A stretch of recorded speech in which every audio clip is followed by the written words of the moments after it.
Right, pop pickers, welcome to Vicious Vinyl, where we talk about everything that bangs, clangs, and twangs. Today we're talking about the wonderful day when thrash metal met hardcore and created what we all know and love, crossover. I'm going to show you 10 of my favourite albums. They're not the only albums you should listen to. I will mention a couple more in passing.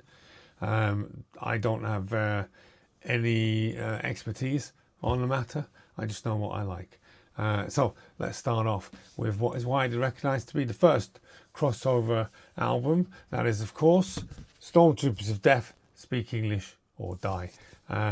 This version is on Roadrunner. Of course, we all know it's Scott Ian, Charlie Benante, Dan Lilker, and Billy Milano. We all know that some of the lyrics are quite controversial and don't hold up, especially today. I'm not going to go into that. I've been into that in another video. It is still the birthplace of crossover, and it is still an absolutely fantastic record that you can buy, stream, or whatever. And you should. Marvellous music on here. Okay, around about the same time they're making that, there's hardcore debuts popping off. Notably Agnostic Front's Victim in Pain. This is not an original copy. It's very shiny in the light, obviously. It's a bright day. It's a reissue because an original would cost you around about a monkey these days, and good luck getting that in decent condition. It is a fantastic record. It is a hardcore cornerstone, and it is amazing. But of course, that's not why we're not here to talk about hardcore cornerstones. We're here to talk about crossover. And the Agnostic Front crossover story starts with album number 2. This is an original copy on Combat Core Records. And it is, of course, Cause for Alarm. What an album cover, even. Yes, absolute banger. And actually, it's safe to say that it caused quite a bit of alarm among the hardcore community. A lot of them didn't like it. It's too metal. I thought this was fantastic. I still do. Eliminator is on the Eliminator. Brilliant song, Evidence of Hate. I mean, look at it, Growing Concern. Your Mistake. That's only on side 1, and you got Out for Blood on side 2, and so on and so forth. 2 guitars this time. Absolute belting songs. Everybody who likes anything metally needs to own this record. It's absolutely fantastic. Roger Murray's voice, it might be an acquired taste, especially on later records, but on this record, he is on point. It's brilliant. At the same time, 1986, banner year 1986, Dan Lilker was over at his other band after leaving Anthrax, Nuclear Assault. This is their 1986 album. Game Over on Under One Flag Records. This album is brilliant.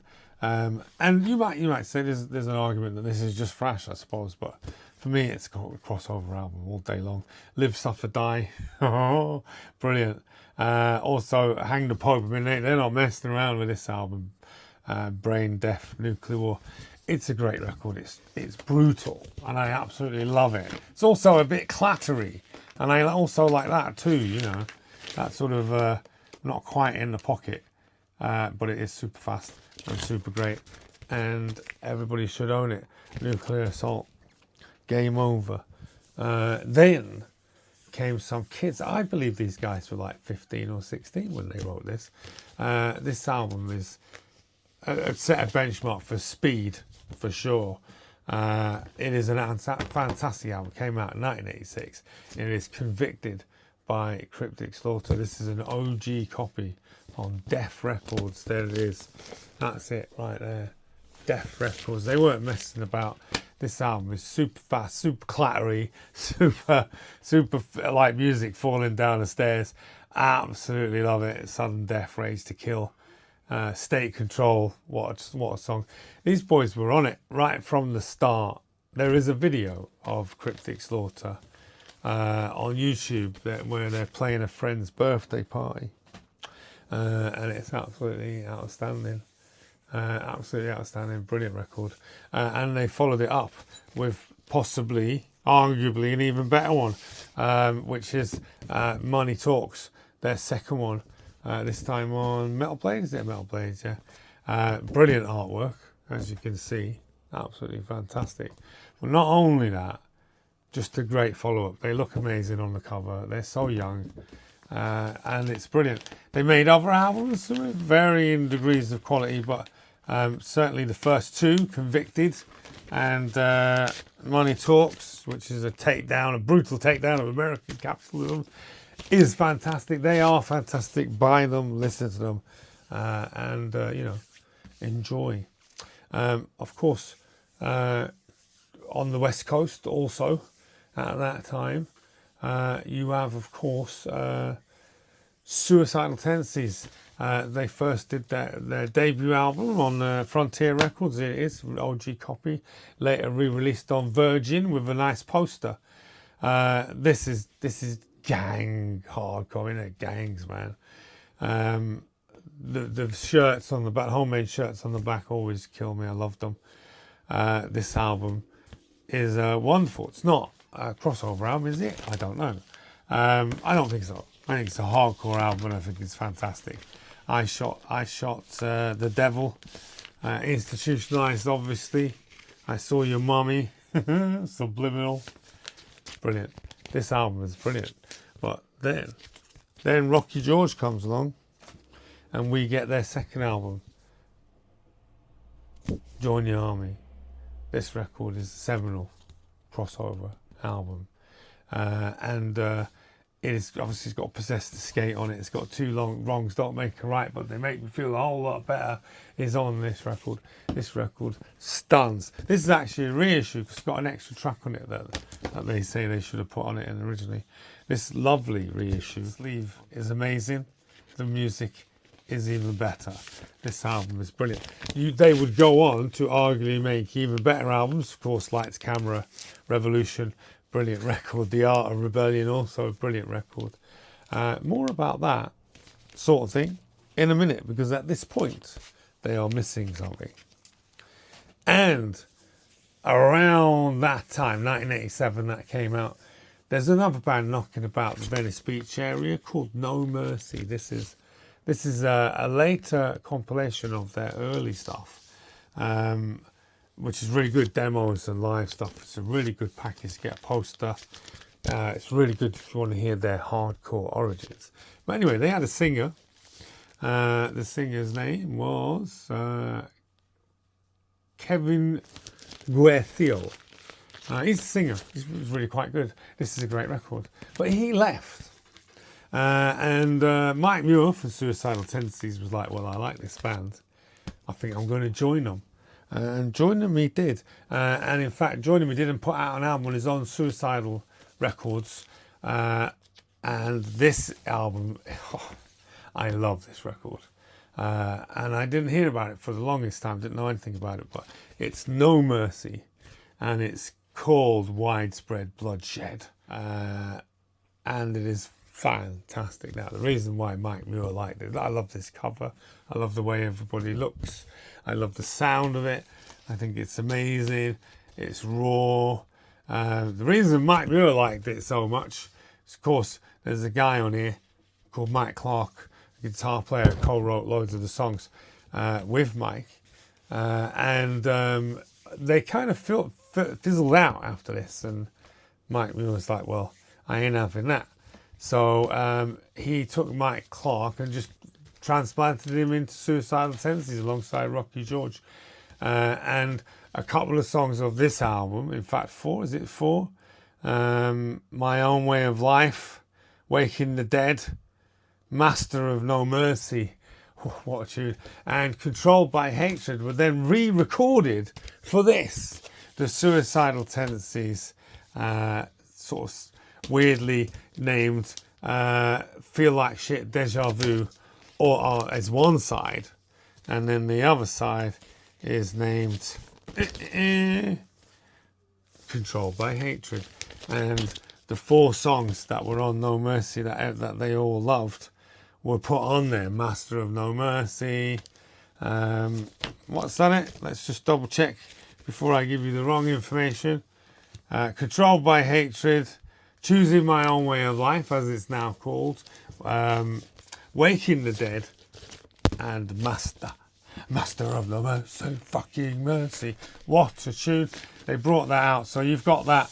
So I recommend you get No Mercies, Widespread Bloodshed, and then have a listen to Suicidal Tendencies, Feel Like Shit, Deja Vu, Controlled by Hatred, just to see how wonderful that was. And then, of course, Mike Clark and Rocky Georgia on those classic albums. Then, also in 1987, you might think it's a bit later, it's actually 1987, is the album that named this whole genre, The Dirty Rotten Imbeciles Crossover. This is an OG copy. I was lucky enough to get this. OG in almost mint condition on Def Records, same record Cryptic Slaughter's first album was on. This album, well, it named the scene for a start, but the 5-year plan is on it. Tear It Down is on it. Yeah, it's a great record. No Religion. This album, I think everybody should know this album. It's brilliant. They're also in the UK this month, July 2026, and I can't go. Gutted. But this is a wicked album. It's not their first, I don't think. But it's just a brilliant crossover album, and it deserves to be on this list because literally the whole crossover scene is named after this record, even though it's not the first record of the genre. Who knew? All right, okay, so now it's all American, isn't it? What's happening in England, you say? Well, in England, we had Acid Rain, UK Applecore, as they like to call themselves. Great band. Fun band. First record, Moskenstein, is a lovely 12-inch single of gorgeous, rapid-fire thrash/hardcore, in other words, crossover. But I think the album you need to go to is this one, The Fear. This album is wicked. Cover looks, a bit silly. On the back you've got the UK Applecore, United Kingdom Applecore sign based on the NY8C thing, which I think is funny. But trust me, even though this is funny, it's also amazing. I love this record, man. Humonia is on here, The Fear is on here, Blind Aggression, Life in All Forms. Great record. Great record. They made others. Listen to them all. They're brilliant. I could have also brought up another band here, but I'm actually going to save them for the new wave of British heavy metal thing that I'll be doing later. But arguably they could be on this list. But this is the UK's best, I think, crossover album right here. The Fear by Acid Rain, made in 1988, and still a banger to this day on Under One Flag Records. There you go. So now, probably to my favourite of all, maybe, Back to New York, 1989. First of all, I have special mention has to go to their debut. I'm talking about the Cro-Mags, their first album. This one, The Age of Quarrel, is probably the greatest hardcore album of all time. I don't know, maybe you have to fight me on that. It's an absolute banger of a record. This is an original copy that still has the shrink on it, which is amazing. It's in absolutely gorgeous condition on Profile Records. The mastering is amazing. You can actually get this on a lovely Blood Red reissue as well. We Gotta Know is the famous song on here, but I think The Sign of the Times is just such a great song. That's not why I'm here. This isn't crossover, is it? It's proper hardcore, although Parrish can half play guitar. Later on, though, next album, John's gone somewhere. Who knows where he's gone? Maybe he's sacked for the first time. He came back for the third album, but it's the second album that I think is their best crossover album. Best Wishes by the Cro-Mags. This is a reissue because I couldn't find an original in good condition. It's got an amazing colour though. Check that. This is Best Wishes. You've got Death Camps on here. Harley Flanagan is taking the vocals here, and it is an absolutely stunning record. Don't know why John Jay's not there. Parrish is still on here playing guitar. It's an absolute stunner. It's a brilliant record.